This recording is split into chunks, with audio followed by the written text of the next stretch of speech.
Banyuma lw'okubanga omukulu Manizo yazze n'alabikako ku Fangoni nga ali mu mbeera etali ntuufu ng'ekiragira ekiyabadde akoze kyatamidde abantu abamu bulemu bagitadde ku Fangoni Forest nti omusajja mumutunuzaamu mutya kamera ng'akoze eki ng'atamidde. Kati omuntu bw'ojja n'ojjajinga Wizo obeera mutemu. Gwe n'ojjajinga omuntu kale obanga yakuba n'abikola byonna obeera mutemu.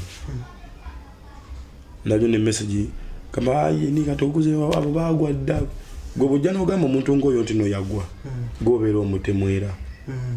Kati oyagala akola ekirala yette bwesi. Kati mu ndongo gwe yalimba kidudio kya lwatayimba oba Wizo.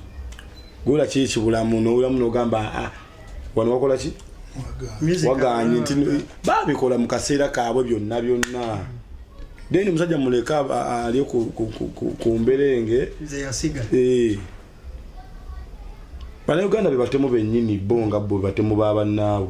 Kyolaba okuwayiriza bwabula nga batuuka bawayiza omukulembeze nti yatta abantu.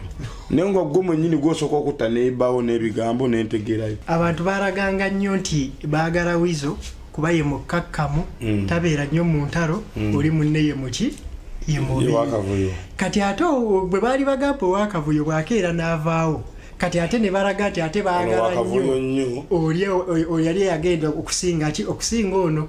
Wizo yakyalengako ekintu ekyo ku Galaxy TV n'agamba bamubuuza kintu ki kye baali batugambye ekikyasinza okukuluma mu bulamu bw'ensi.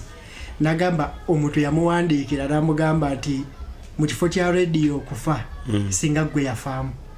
Nenga kale kisobola okuluma naye kati ebintu ebimu tonabbi wamatu.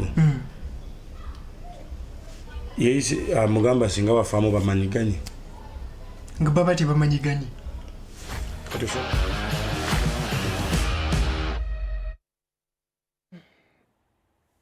Kasirye gwe wakola